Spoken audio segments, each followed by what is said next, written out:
Form follows function has been the saying for many design practices, and the main design focuses has mostly surrounded with the aspect of functionality. However, high-quality functionality is almost a standard in most design products. To further accelerate, other qualities and practices can provide something much valuable that focus on functionality alone. There is an emergent design field for product design called Design for Emotion, DFE.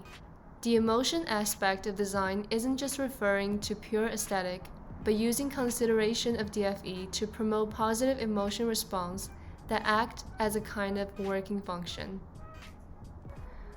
The studies describes a new terminology, suprafunctionality, meaning beyond the functional, and are often associated with the stakeholders' cultural, emotional, social, inspirational, and tribal needs, with the emotional domain emerging as one of the most vital factors.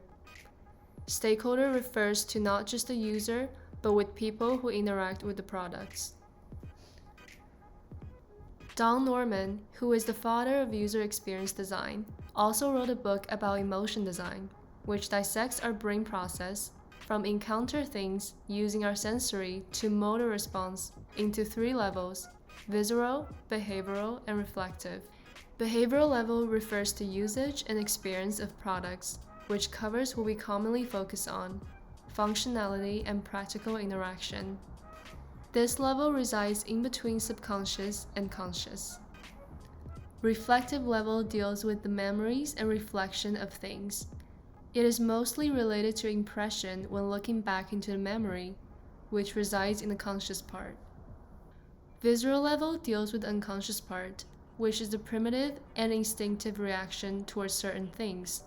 It is mostly related to image, look, aesthetic, sound, and feeling. Visceral level is the simplest and most primitive part of the brain. There is a reason why we commonly prefer things that are symmetrical, rounded, smooth, pleasant to the touch, and colorful, whereas we have similar phobias that push us away from certain things.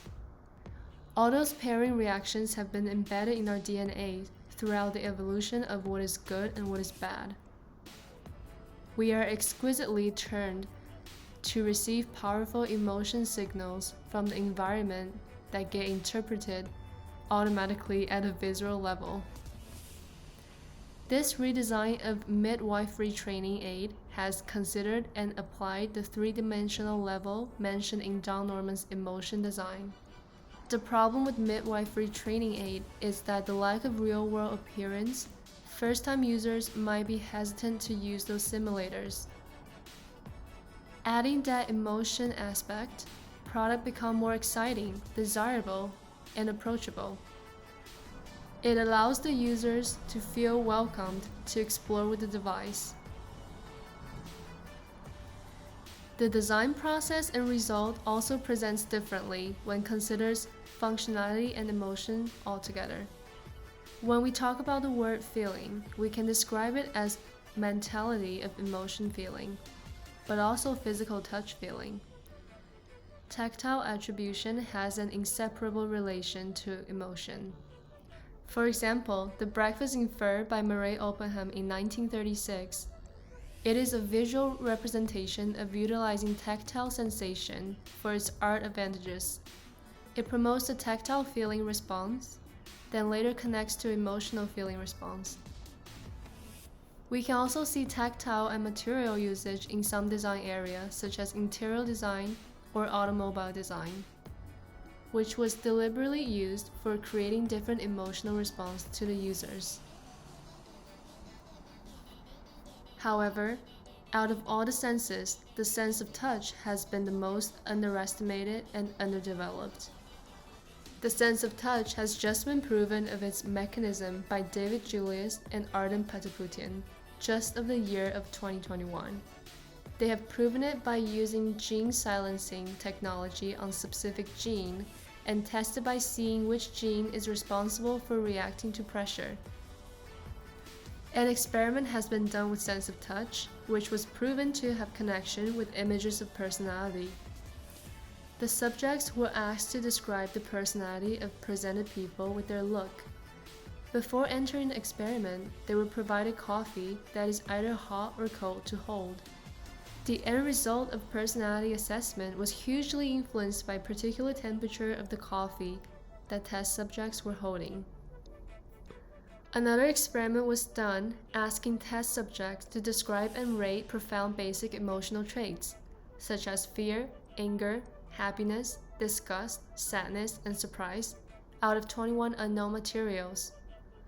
The result can somewhat align with particular materials with particular emotions.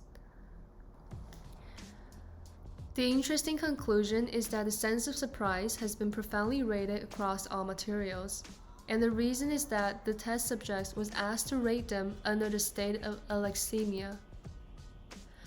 Alexithymia is a trait related to difficulties in identifying, describing, and communicating emotions to others. Fun, positive emotion, and play are also part of the underdogs aspect in design. The key is still the function, but having fun and play can reflect more memorable effect. To take example of Japanese lunchbox, variety of assortments are packed into one small box. By adding metaphorical play and fun arrangement by the chef, the food can be appreciated more with its visual pleasure before it is eaten without second thoughts. Of course, before the fun, the food has to taste good. Not only the effect gives more appreciation to the maker, but also it gives a better reflective level of the lunchbox. To talk about pleasures, there are 4 kinds of pleasures in design. 1. Physio pleasure. Pleasure of the body, sight, sound, smells, taste, and touch. 2. Social pleasure.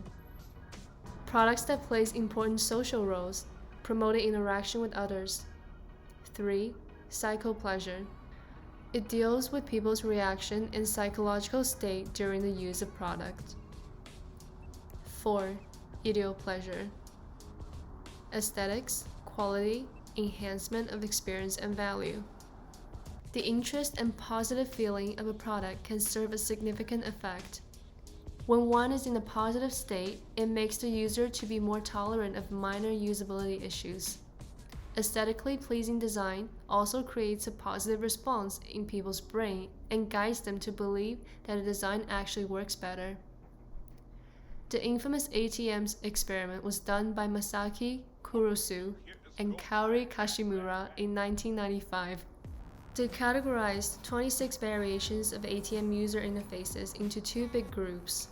One group having rigid, traditional, and serious buttons as well as layouts on the screen, while the other group having cute, funny, and more attractive buttons.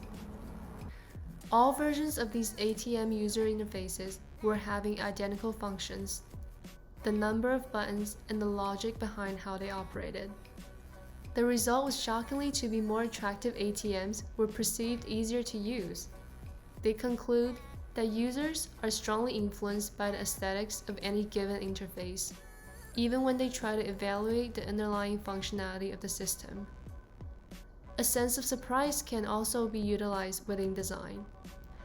Excitement is often desirable and something that should be striven for because it motivates customers to prefer one product over the other. A key aspect of emotional design is the ability to attract attention and generate positive emotions. When seeing something that is out of expectation, the reaction of "what is that?" grasps attention and curiosity immediately. It promotes more investigation and interaction with the product. Having an unexpected tactile materials onto certain items can be a strategy to approach this. Velvet and bowling ball, it sparks interest and potential surprise.